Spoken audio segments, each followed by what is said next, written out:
Hello everyone, this is Jim Moeller coming to you once again. Today we are going to be talking about GI diseases and exercise. This is the second of a two-part series of lectures on the GI system. In the previous lecture we talked about the effects of exercise on the GI system, including decreased blood flow, increase in gut permeability, changes in gastric emptying time and oral cecal transit time, and GI symptoms that are common with exercise, which we found to be particularly common in longer duration endurance activities, and specifically running being the number one activity that causes GI symptomatology. I hope you find today's lecture a nice addition to our video lecture library series. As always, I have no financial or other conflicts of interest to disclose. Looking at goals and objectives for today, we want to discuss common GI diagnoses and the effects of exercise on these conditions.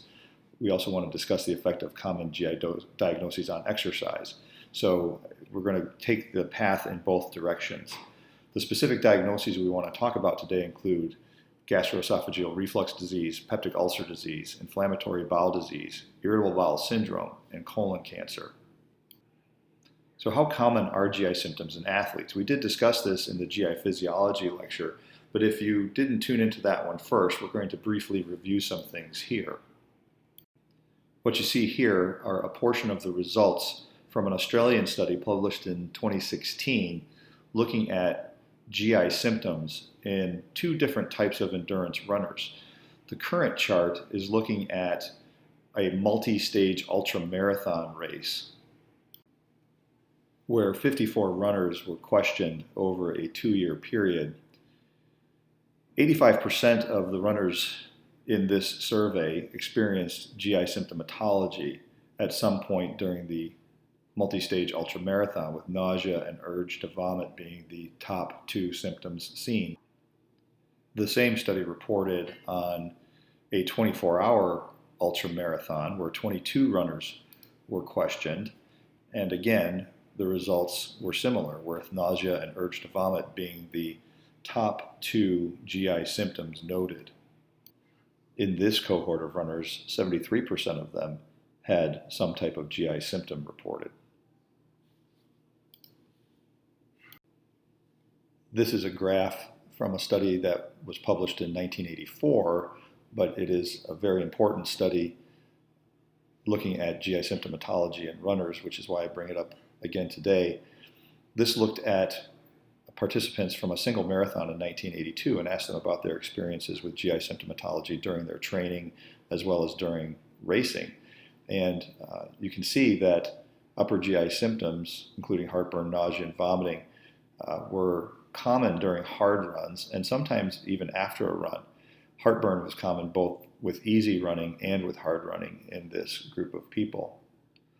A similar study was performed in Ireland and published in 1988, and it too showed that both with easy running and hard running, GI symptoms were common, and even post-run GI symptoms were common in marathon runners.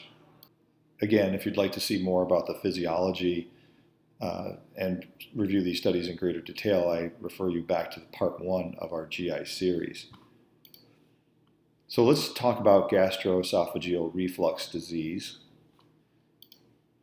The basics are that it's prevalent. 15 to 30% of people will have GERD. Risk factors, as you know, include being overweight, smoking, pregnancy, which puts increased pressure on the abdominal organs, and certain medications, including alpha blockers, sedatives, and nonsteroidal anti-inflammatory medications, which certainly plays a role in our athletes. GI discomfort, heartburn, and nausea are caused by basically a backflow of GI contents into the esophagus. There are a variety of triggers, such as fried or fatty foods, ingestion of citrus, caffeine, including chocolate and coffee, smoking, and the ingestion of carbonated drinks and alcohol. The diagnosis is often made on clinical grounds, but upper endoscopy, esophageal pH monitoring, and manometry can be used to confirm the diagnosis. Lifestyle changes and medications, including antacids, H2 blockers, and proton pump inhibitors, are the mainstays of treatment. GERD is the most common cause of GI symptoms during sport, as exercise will reduce the lower esophageal sphincter tone. Decreased esophageal motility is also seen, and just the jostling of abdominal contents with activities can increase the risk of developing GERD. Risk factors include high-intensity exercise, endurance sports, exercise shortly after eating, and increased intra-abdominal pressure, such as Valsalva during weightlifting or the bent-over position from cycling. We discussed motility on our prior talk, but we didn't really talk about lower esophageal sphincter tone with exercise. So we'll get to that in just a moment. Interestingly, there's only one study that shows that shortboard surfers are more likely to experience GERD symptoms with exercise than other athletes. Otherwise, it's a fairly common problem across the board, no pun intended. So let's look at the function of the lower esophageal sphincter during and after high-intensity exercise. This is a study that was published in 2005 in Medicine, Science, and Sports and Exercise out of Australia. The aim of the study was to determine the influence of exercise with and without ingestion of fluid on lower esophageal sphincter barrier pressure in asymptomatic individuals. Lower esophageal sphincter barrier pressure was defined as the pressure difference between the LES pressure and the gastric pressure, which was measured simultaneously. And the study only looked at healthy subjects. 7 recreational cyclists, mostly male, performed 4 5-minute bouts of exercise at 90% of the VO2 max, each separated by 1 to 3 minutes. Before, during, and after exercise, measurements were made of the esophageal pressure, the lower esophageal pressure, and the gastric pressure. As you can see by the graph, after exercise bouts 2 and 3, the subjects ingested 600 milliliters and 200 milliliters of a sports drink, respectively.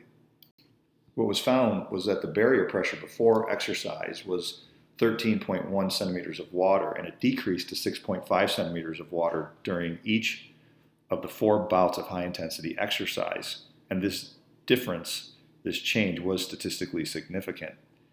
The change in the barrier pressure remained decreased after the exercise was completed, and they concluded that high-intensity exercise reduces lower esophageal barrier pressure during exercise in asymptomatic individuals.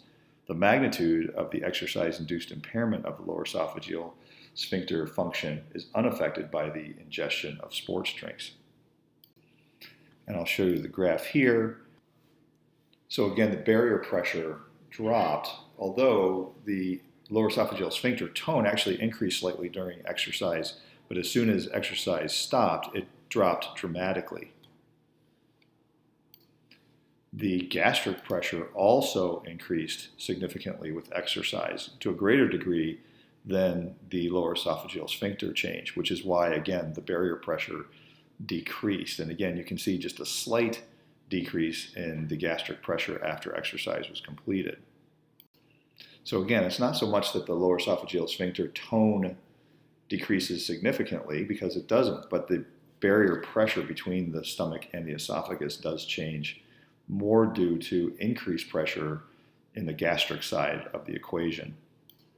So when you look at the barrier pressure over time, the barrier pressure is quite high before exercise, and then it drops during exercise, again, due to the increased gastric pressure. And you can see from the arrows that when the sports drink is ingested, it didn't really significantly change the barrier pressure. So again, it's not so much that the lower esophageal sphincter tone decreases during exercise, because it actually increases while the exercise is going on. It will drop significantly upon completion of the exercise. But again, the gastric pressure increases significantly, which leads to an increased risk of acid reflux because the pressure barrier has changed. Here's a study out of Holland in 2016 where 10 healthy volunteers were studied using both high-resolution manometry and pH impedance monitoring. In this case, there were 2 exercise trials. After a meal and a rest period, subjects ran on a treadmill for 30 minutes at 60% of the maximum heart rate. Then they had a short rest period and they did another 20 minutes of exercise, running at 85% of their maximal heart rates. And pressures were measured, as you can see on the graphs. Like the prior study, abdominal pressure, the gastric pressure, increased with exercise, while minimum esophagogastric junction pressure, the LES barrier pressure, decreased with exercise, as you can see on the graphs. Unlike in the prior study, the minimal lower esophageal sphincter resting pressure decreased during exercise as well. This study showed that transient lower esophageal sphincter relaxations were present, and this resulted in reflux significantly increasing during the exercise session. The final conclusions for this study were that exercise increases the gastric esophageal barrier pressure more by increasing the gastric pressure than by decreasing the lower esophageal sphincter tone, which is what was found on the prior study as well. It was also found that reflux during exercise is related to transient LES relaxations more than overall reduction of tone. And I apologize for the typo there. So let's compare runners, cyclists, and weightlifters. This is another older study that looked to explore changes in physiology occurring during activities in conditioned runners, cyclists, and weightlifters.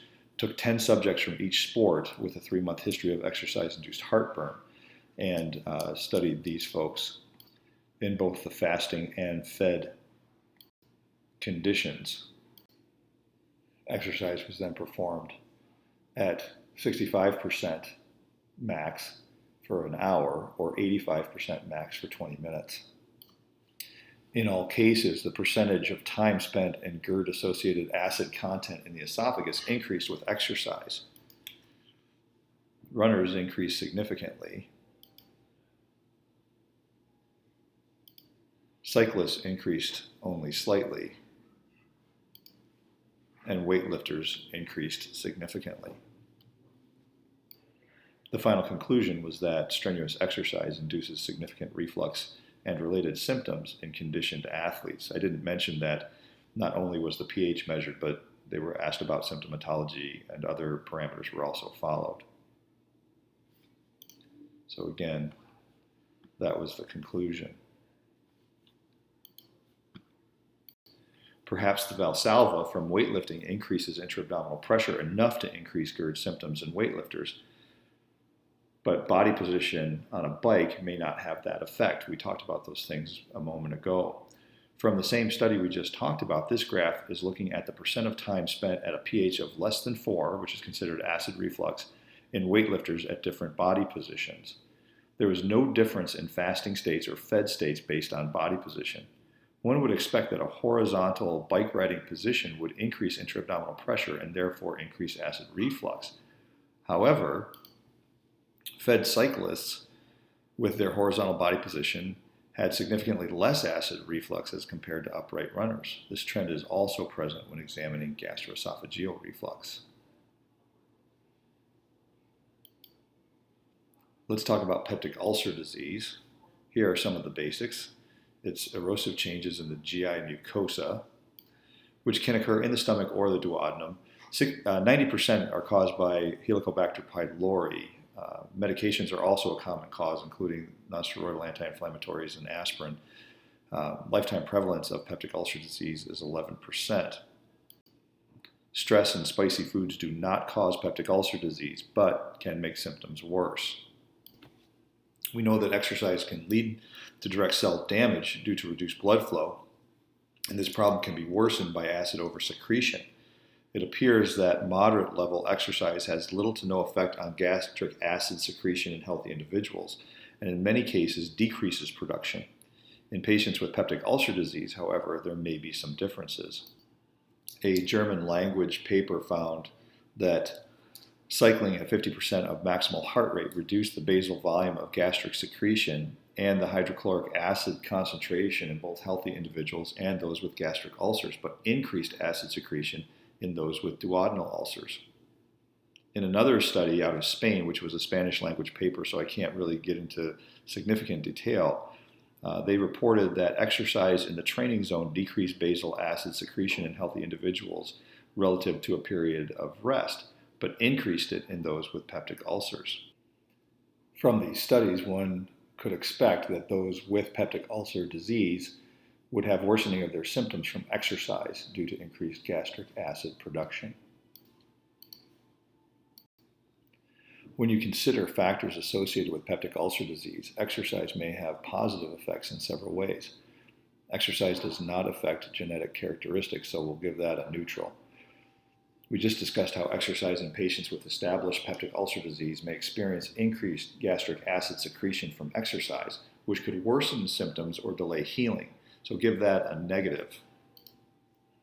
So there's a neutral, there's a negative. Other potential negative effects of exercise on patients with peptic ulcer disease include impaired mucosal blood flow and increased NSAID use. But there are possible positive effects of exercise on patients with peptic ulcer disease, which include lower likelihood of smoking, lower likelihood of alcohol use. Exercise has been shown to reduce stress, and people in higher socioeconomic groups tend to exercise more. Those of lower socioeconomic status generally exercise less, smoke more, and drink more alcohol. It's hard to know if immune response to exercise plays any role in H. pylori infection. So overall, we'll give that a neutral then. So overall, exercise is more likely helpful than harmful, especially if performed at moderate intensities, which could enhance the immune system and reduce the need for NSAID use compared to vigorous exercise. In the previous lecture, part 1 of the GI series, we did talk about this study as well, which looked at GI symptoms in a group of 24 runners, 16 of whom were male, 8 of whom were female at an average age of around 18, and looked at their symptom reporting, as you can see here. It also looked at stool hemoccult testing, and upper GI endoscopy was performed prior to the study, and lesions were found in a significant number of people, with several subjects having more than one finding. The subjects then took oral ranitidine, 150 milligrams BID for 2 weeks, and upper GI endoscopy and hemoccult stool testing was repeated after the treatment. Endoscopic improvements were seen in 11 of the 14 cases of erosive gastritis and 4 of the 5 cases of esophagitis. 6 subjects were hemoccult positive prior to the study, but only 1 was positive after the medication use. The conclusion was that gastric mucosal lesions and GI bleeding in long-distance runners seem to be associated with acid-related factors mediated by the high level of regular running, and ranitidine seemed to be effective as prophylaxis to prevent gastric mucosal lesions and GI bleeding. So can a medication be used as prophylaxis against GI bleeding in runners, presumably protecting the gastric lining? This is a study out of Austria that was designed to see if the oral administration of a proton pump inhibitor would reduce the incidence of gastrointestinal bleeding in an ultramarathon. This was a randomized, double-blinded, placebo-controlled study using a prophylactic regimen of 3 days of an oral proton pump inhibitor given to healthy athletes participating in an ultramarathon, which was a 246-kilometer race. The incidence of gastrointestinal bleeding was assessed by a stool guaiac test. In this race, racers had to meet time checks to continue on with the race, and only race finishers were included in the post-race testing and analysis. Results were obtained for 70 healthy volunteers, and the data for 20 of the 35 runners in the intervention group and 17 of the 35 runners in the placebo group were entered into final analysis. At the end of the ultramarathon, 2 subjects in the intervention group and 12 in the placebo group had positive stool guaiac tests. This was statistically significant with a p-value of 0.001. So here is the result with the control group of 17 on the left and the study group of 20 on the right. Again, you can see that there were significantly more hemoccult positive patients in the control group. The conclusion, therefore, was that a short prophylactic regimen of oral proton pump inhibition can successfully decrease the incidence of gastrointestinal bleeding in participants in an ultramarathon. This is a study that collected over 20 years of data to investigate the role of physical activity in the incidence of peptic ulcer disease, and over 11,000 patients were studied. Now, I do have some difficulty with the study in that the diagnosis of gastric or duodenal ulcer disease was diagnosed by a physician determined from a male survey. So again, I do have a little bit of difficulty with this, but in general, the participants were classified into 3 physical activity groups. Those who were active, who ran or walked more than 10 miles a week, those who were moderately active, those who were less than 10 miles a week, but did do regular activity, and then the control group, if you will, which consisted of those who reported no regular physical activity. Gender-specific proportional hazards regression models were used that could be adjusted for age, smoking, alcohol use, body mass index, self-reported tension, and activity levels. And what it found was that active men had a significantly reduced risk for duodenal ulcers, but no association was found between physical activity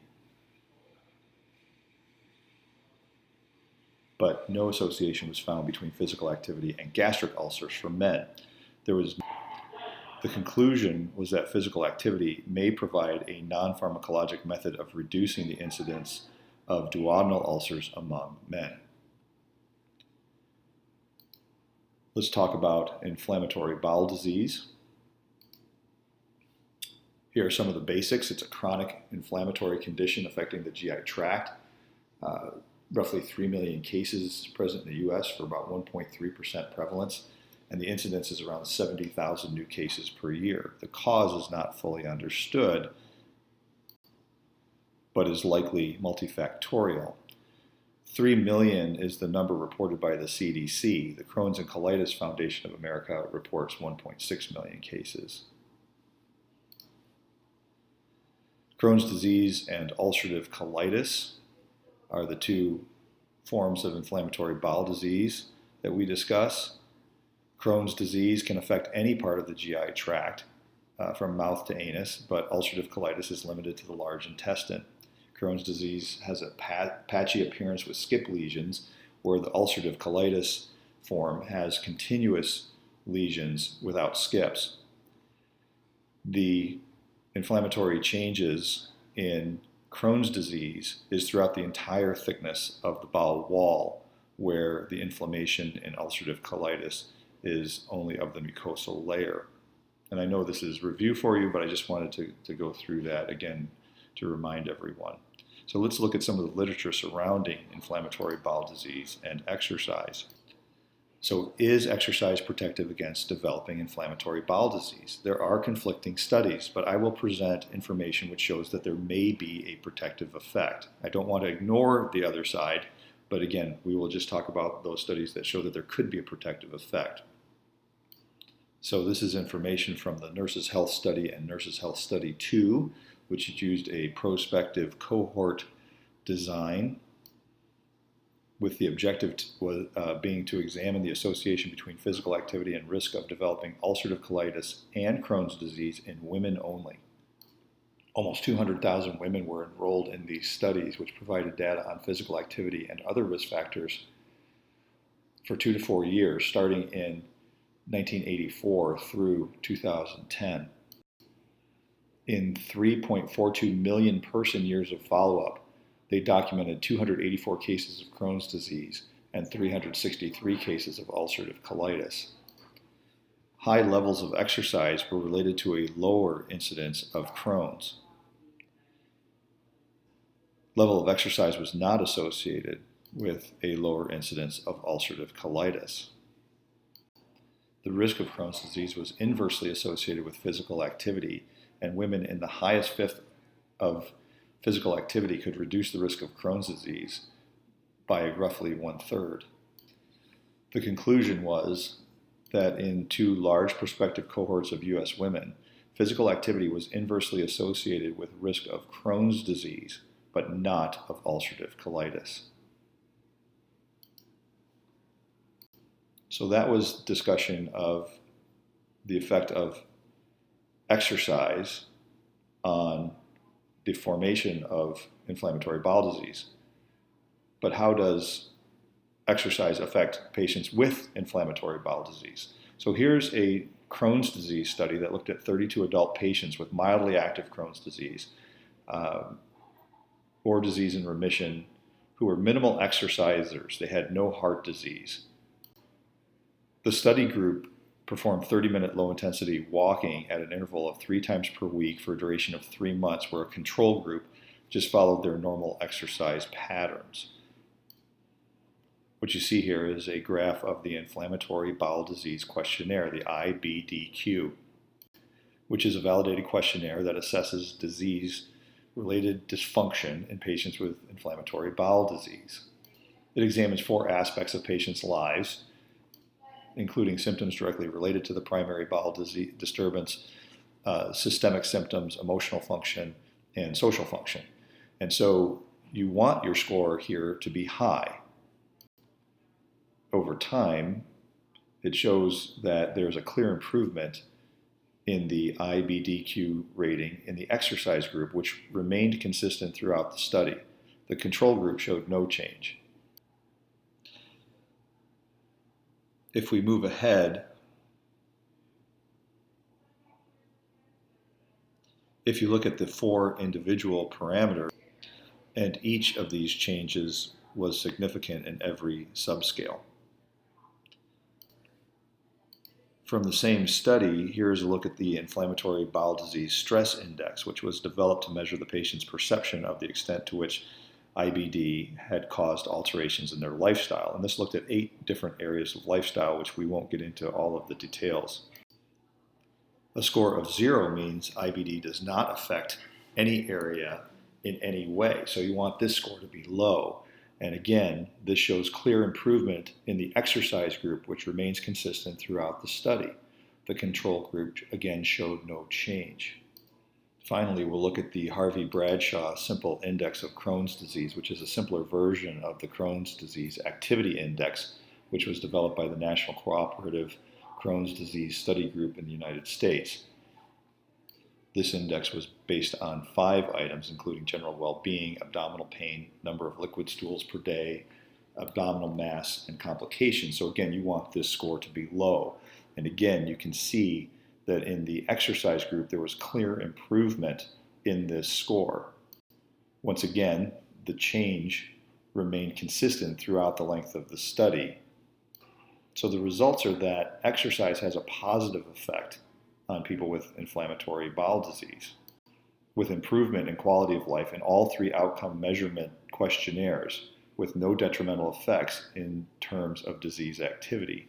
Final conclusion being a low-intensity walking program may have a beneficial effect in patients with Crohn's disease and improve their quality of life with no exacerbations in disease symptoms. So exercise in patients with Crohn's disease is good.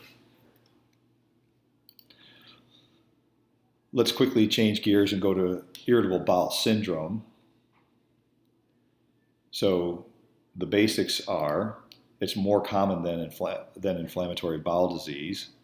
Sorry again for the typo. It's often confused with inflammatory bowel disease in the lay public. It's present in up to 25% of females and 20% of males. And the common symptoms follow the ABCD mnemonic. A is for abdominal pain. B is for bloating. C, constipation. And D, diarrhea. There are subtypes which include IBS-C, which is predominantly constipation, D, which is predominantly diarrhea, and IBS-M, which is predominantly mixed. So let's jump right into a discussion about the relationship between irritable bowel syndrome and exercise. The American College of Gastroenterology published a monograph in 2018 on the management of irritable bowel syndrome. And they stated, although it is clear that exercise offers general health benefits and, whenever possible, should be encouraged, the task force did not feel that the weight or strength of available evidence justified a strong recommendation regarding exercise for IBS. Although encouraging, the task force feels that the current body of evidence should be viewed as hypothesis generating and in need of validation by methodologically rigorous, appropriately powered randomized controlled trials. So there was a weak recommendation for exercise with low quality of evidence. So let's look at some of the cited studies. The Daly study from the UK was published in 2008. In this study, patients with clinically confirmed diagnosis of irritable bowel syndrome according to the Rome 2 criteria were randomized to either an exercise consultation intervention or usual care for 12 weeks. Outcomes included irritable bowel specific quality of life, symptoms, which were total symptoms, constipation, diarrhea, and pain, and exercise participation. The recruitment rate of eligible patients identified from hospital records was about 18.3%. Analysis revealed no differences in quality life scores between groups at the 12-week follow-up. The exercise group reported significantly improved symptoms of constipation compared to usual care at follow-up. The findings highlighted the possibility that exercise may be an effective intervention for symptom management in patients with irritable bowel syndrome. And this may be particularly the case for constipation-predominant patients, but it did not improve quality of life. The 2015 study out of Sweden by the effect of physical exercise on the symptoms of IBS over a long-term follow-up period. It not only looked at the symptoms from IBS itself, but overall changes in quality of life, fatigue, depression, and anxiety. 39 people were followed for an average of over 5 years, which is quite impressive. IBS symptoms were improved compared to baseline in those who followed their exercise program. This was also true for a majority of the dimensions of psychological symptoms, as I discussed a moment ago. The final conclusion was that an intervention to increase physical activity has positive long-term effects on IBS symptoms and psychological symptoms. Let's move on to a discussion of colon cancer. Colon cancer is the third most common cancer in both men and women in the United States, with nearly 150,000 new cases being detected annually. The risk is slightly higher in men than it is in women. Other risk factors include obesity, Western diet, physical inactivity, smoking, alcohol use, age over 50, family history of polyps or cancer, personal history of polyps, history of inflammatory bowel disease. African Americans and those of Ashkenazi Jewish descent seem to be at a higher risk as well. Screening is recommended by the USPSTF starting at age 50.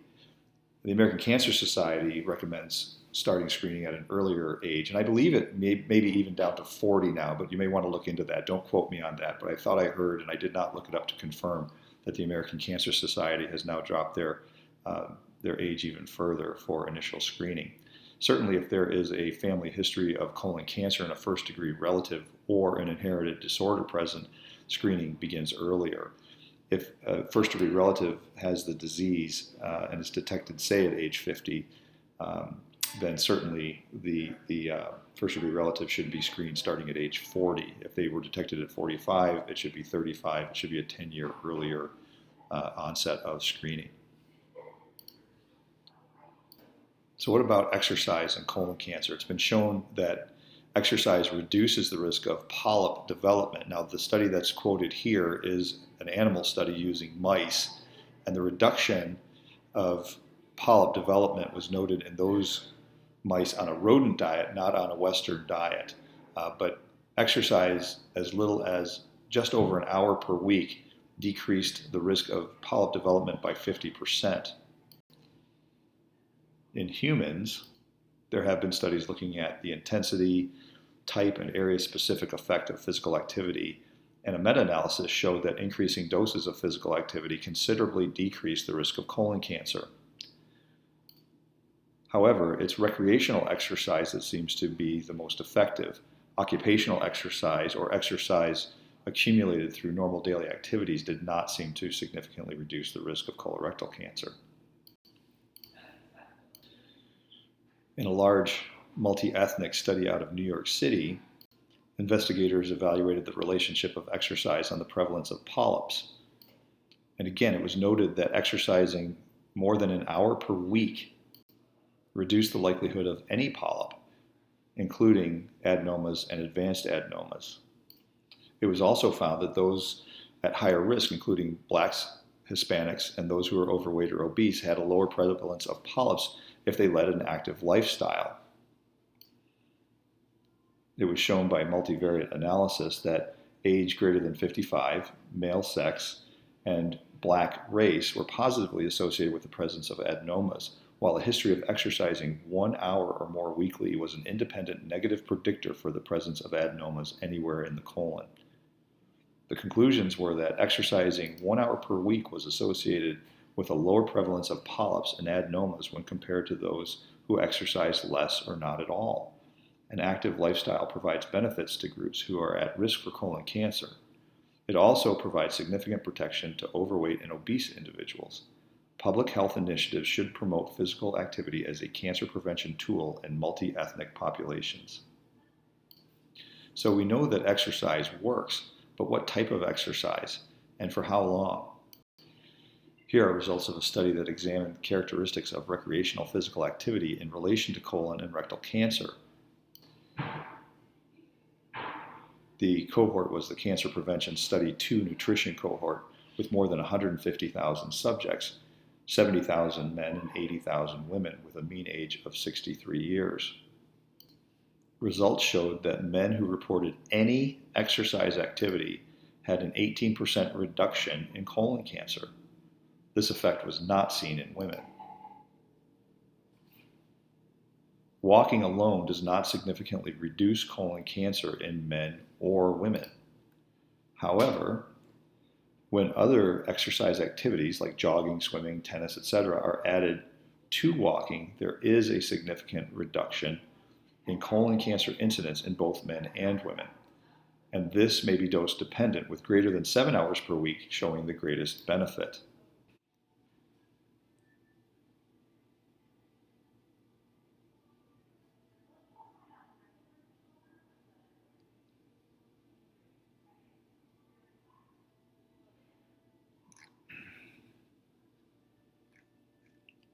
Here are results of a systematic review which was published in MSSE in 2001. It was out of Norway.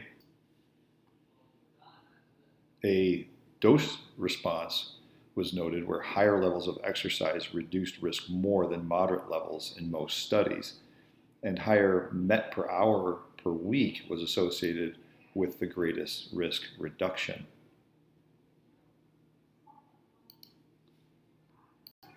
This is a really busy slide reporting data on nearly 25,000 participants who were free from invasive colorectal cancer and completed a physical activity questionnaire log form with a follow-up of at least 2 years.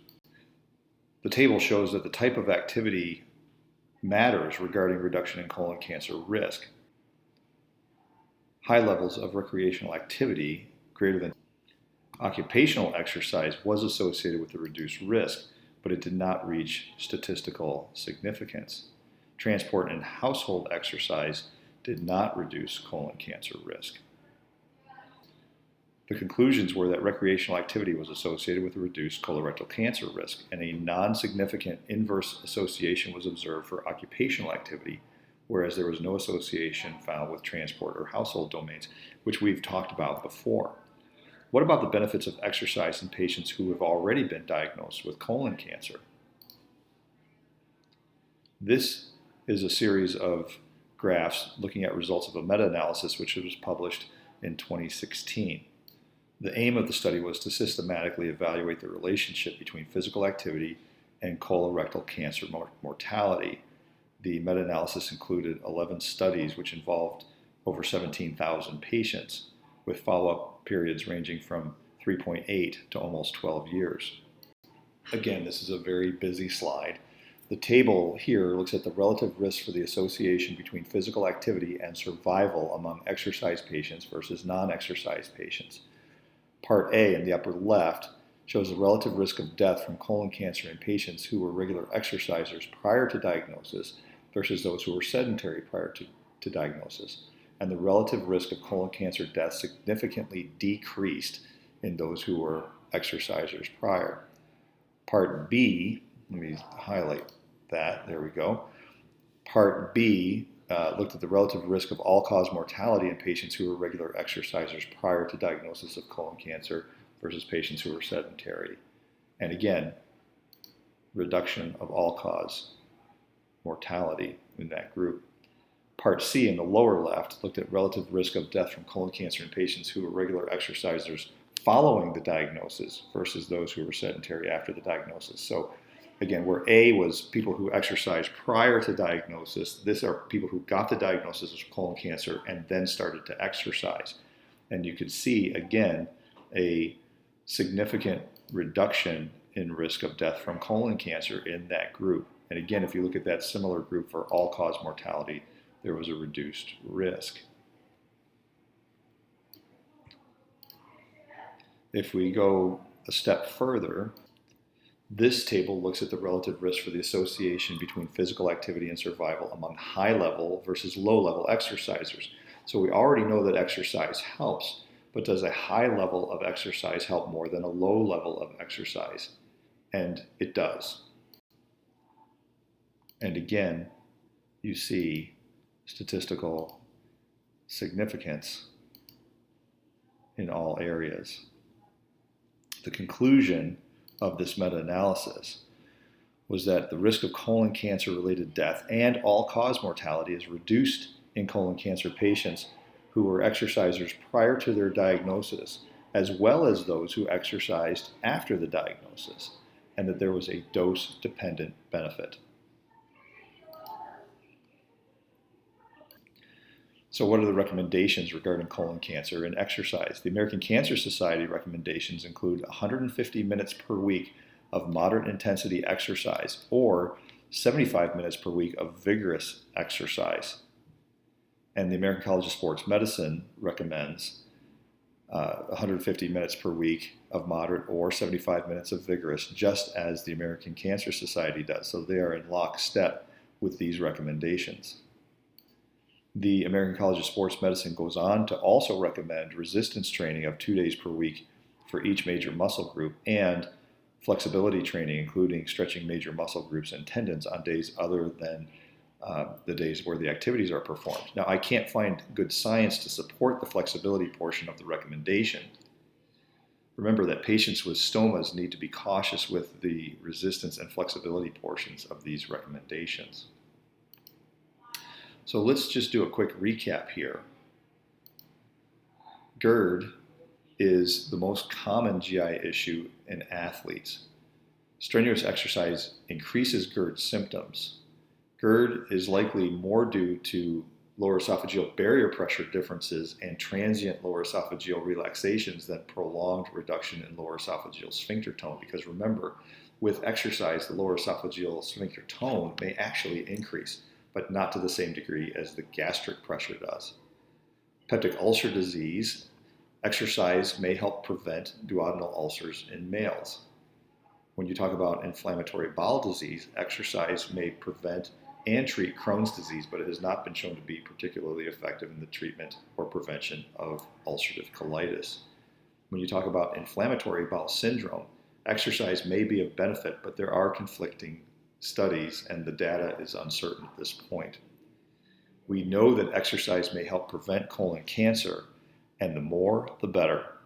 And the risk of death from colon cancer is decreased in exercisers. And with that, we'll end today's discussion. Again, this is a two-part series on the GI system, so I hope you are able to watch both and that you learned something from this. I greatly appreciate your attention and look forward to meeting you someday. Have a great day.